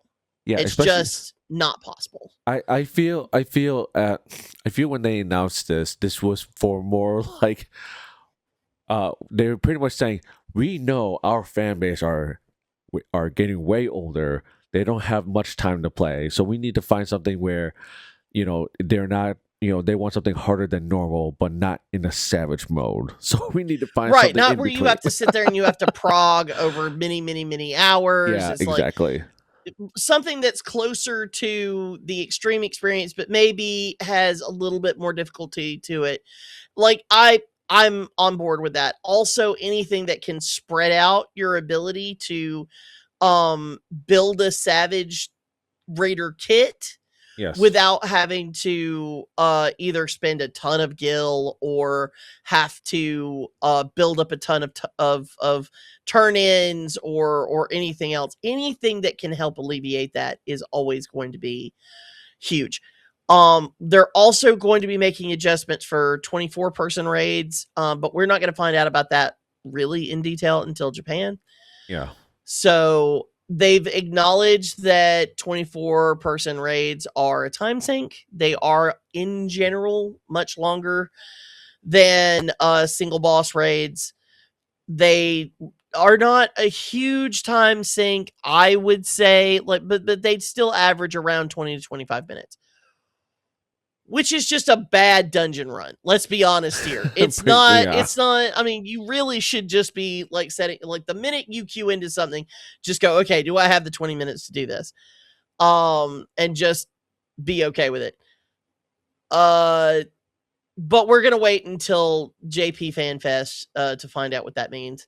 There's also going to be an addition of all new types of battle content. We've already seen that with Endwalker with variant dungeons. Variant dungeons came out in Dawntrail. Quite frankly, I have been very excited about a lot of... This game has a ton of different game modes. We've got deep dungeons. We've got exploratory zones. We've got variant dungeons. And quite frankly, seeing more and more battle content, especially how that's going to flow into their overhaul of overworld zones and making them more engaging. Yes. But we don't have any details on it, so we can't talk about it. No, not at all. we can make supposition, but I would rather not make assumptions because I'm already Eorzean enough. And we all know about assumption. It makes makes Eorzeans of us all, and we've been fighting those jerks forever. Or it can make a butt slider out of you and me. No, I'm gonna toss that one away too. Boom. But so we've had a lot of those big splashy things, or it felt like a whole lot of stones were just thrown into the pool, the reflecting pool that has been Final Fantasy XIV, and I'm personally very here for it.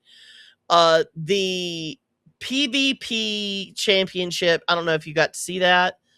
The regional championship was so fun to watch. It was so fun to watch. And HJP Discord server member, Brian Ricardo, was actually one of the announcers. Yes. Yeah, we watched him work, and that was awesome. It was so great. So great. I love that his co-host, Frosty, was actually cosplaying Matem. If you know, you know. If you know, you know. If you know, you know. That was great. Of course, we had concerts. There was lots of fan activity. I haven't even gotten to see the cosplay stuff yet because I've been struggling with writing notes and everything for the podcast and trying to keep track of all the stuff that's going on. So I'm going to go take a break and go watch all the cosplay walk because I heard phenomenal things about that. There was a lot of good ones. Yeah. There was, okay, so there was a lot of good ones that appeared on stage, and there was a lot of good ones that did not appear on stage. So yeah, I don't have a lot of pictures, but I took quite a pictures, a lot of cosplayers pictures and that I met and stuff like that. So, thank you for letting me take a selfie with you and everything like that. I did do the etiquette of asking them first and not just walk up there and just take and snap a picture. I've learned that etiquette for about 15 years ago. So always ask first when you're approaching a cosplayer. Yes. Always. Always. Conventions are great, and people who cosplay want to be seen, but catching someone, period, I would say, especially from a public photography standpoint, yes, you are legally allowed to do so in the United States. However, in most states. However, it is still polite to ask, because catching someone with their ears off or their cosplay not completely in line is, well, it's a little rude, honestly. Or them waiting in line to get food, or they're talking to someone about something important and everything. It's always polite to ask.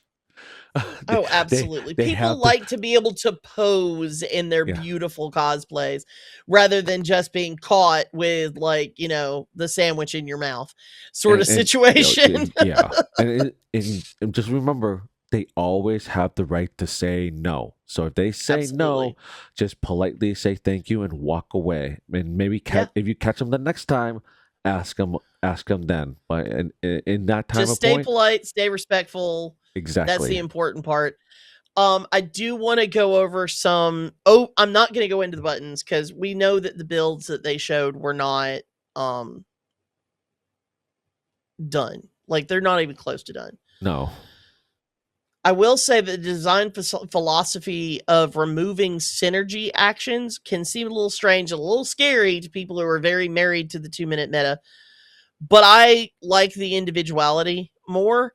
What they showed of healers, I know, has got people shook.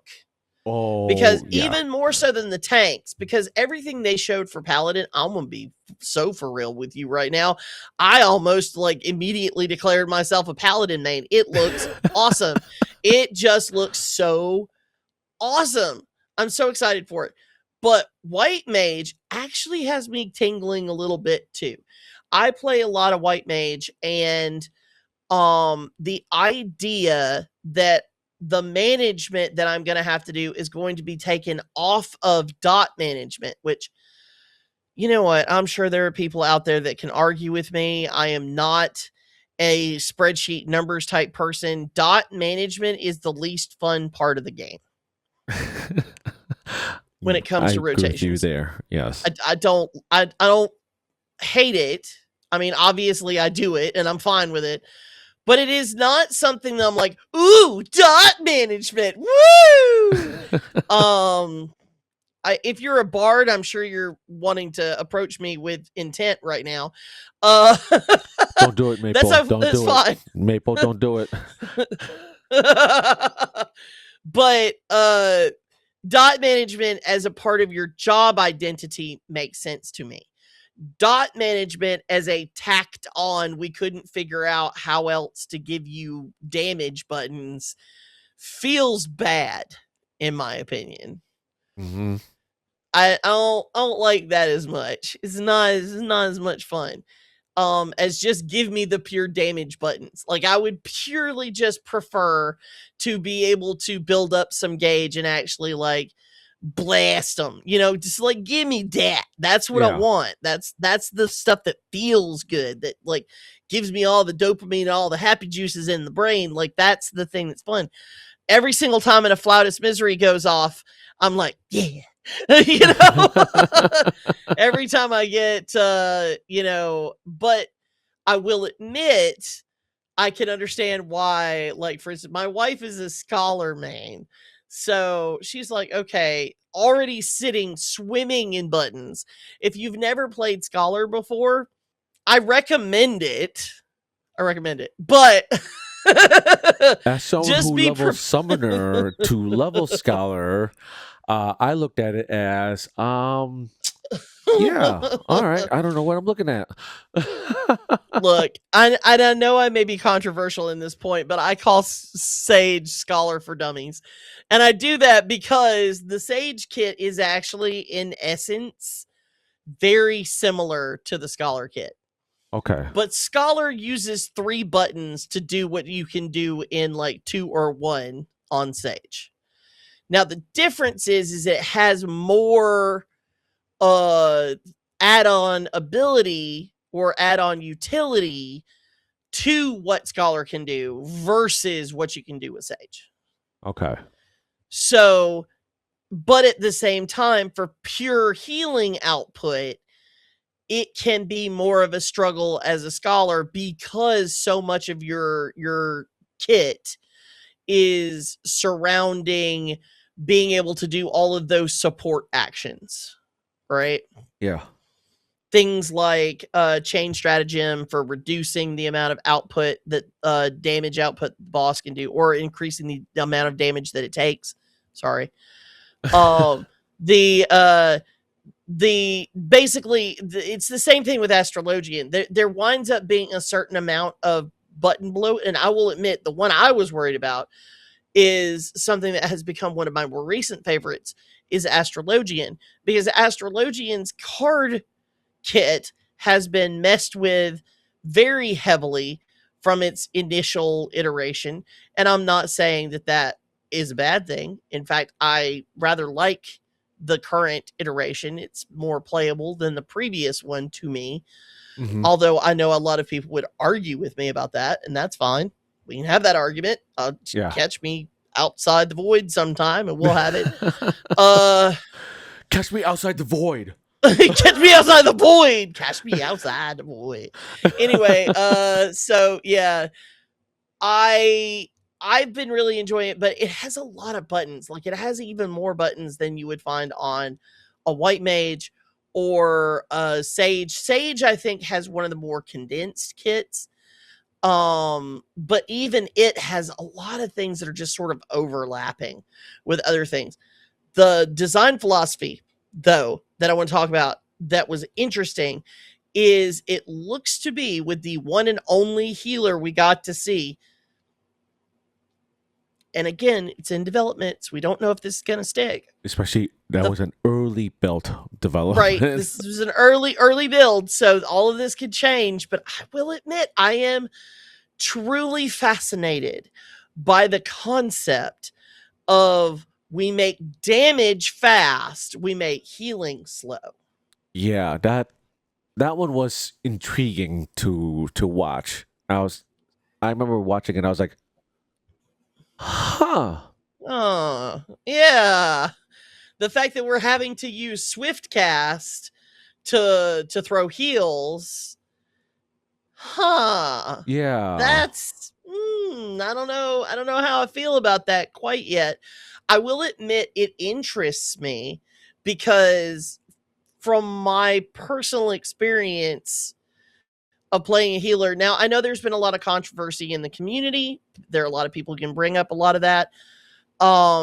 Personally, I have felt that a lot of the controversy was largely overblown, but I also know, as someone who is, I would say, a healer secondary, and there are a lot of healer mains I know, whose attitude has largely been, I love this game, I love playing this game, but playing healer in this game feels like a tacked on add-on sometimes. Yeah. Rather than feeling like we actually get to step into the limelight or step into focus. And it's like, we only get to shine if things go wrong.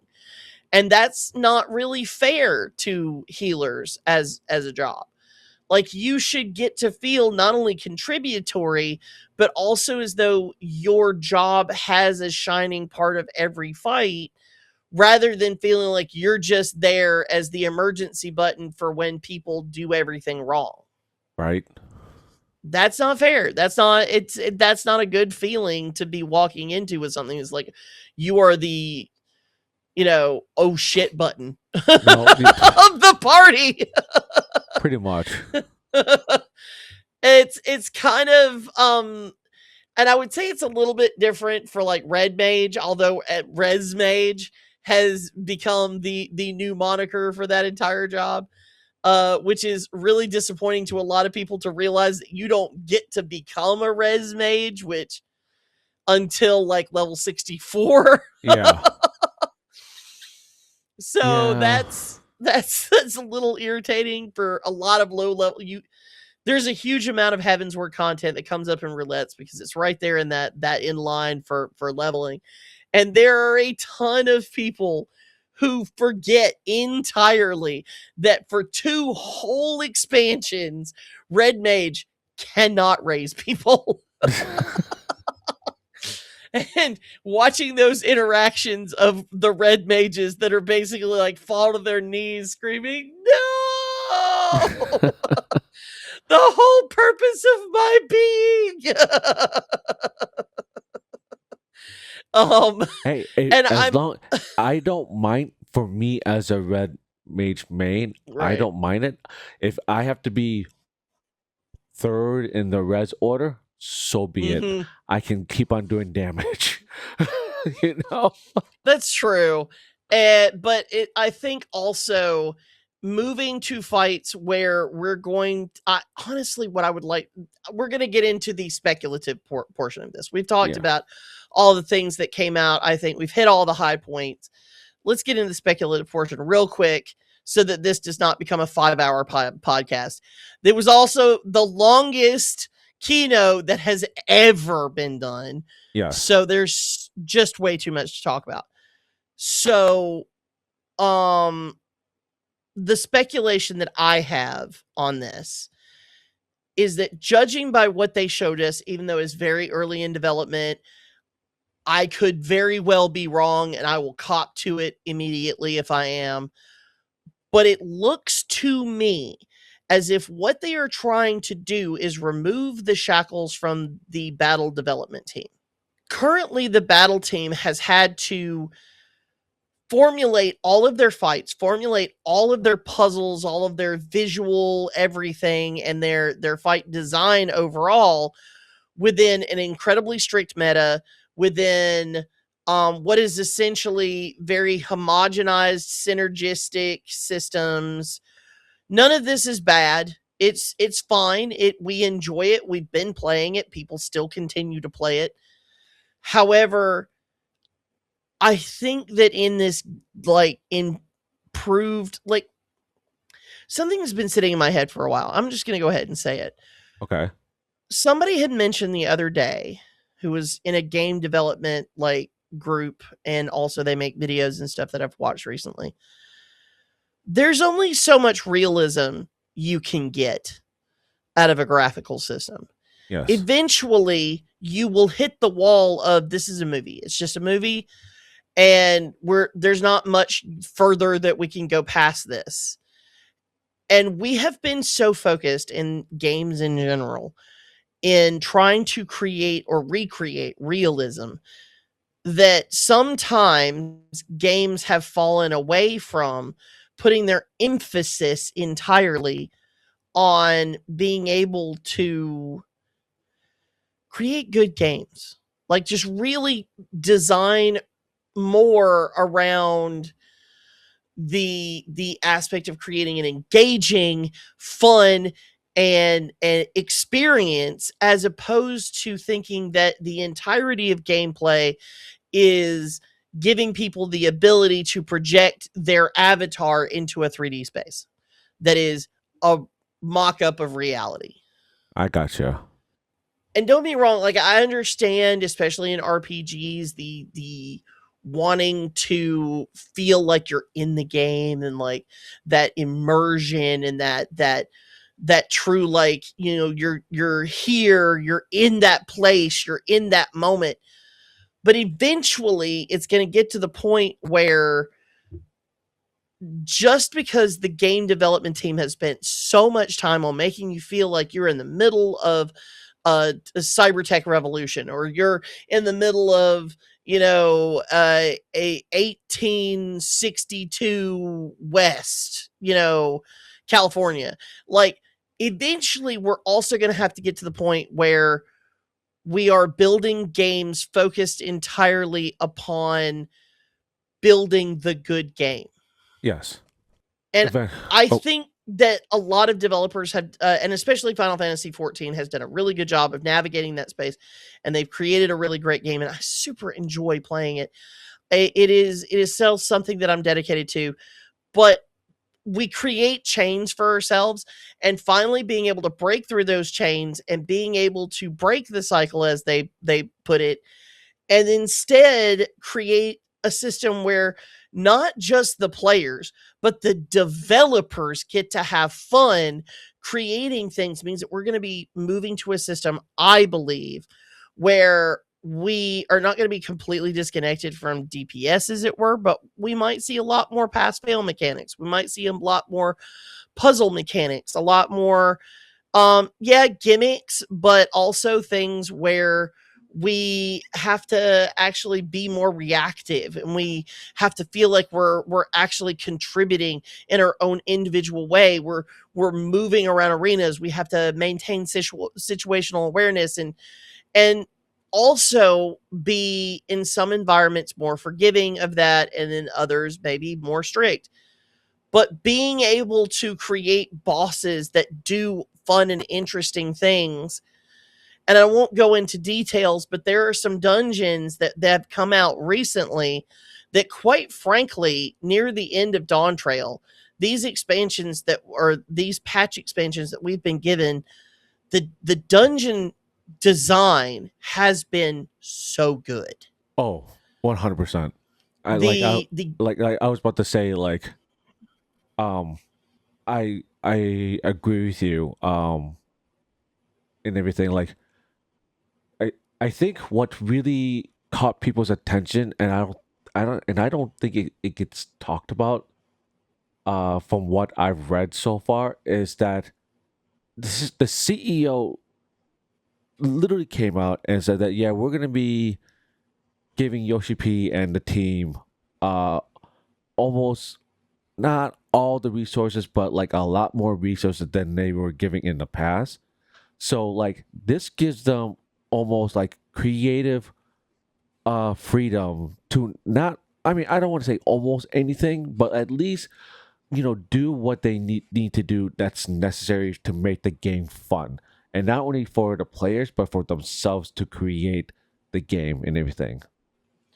And I think that's huge. Having the support of the CEO, even though I have some disagreements with some of his decisions, but the decision to back this dev team is a good one, and I think I have a lot of trust in this dev team, even with the mistakes that they have made and the missteps.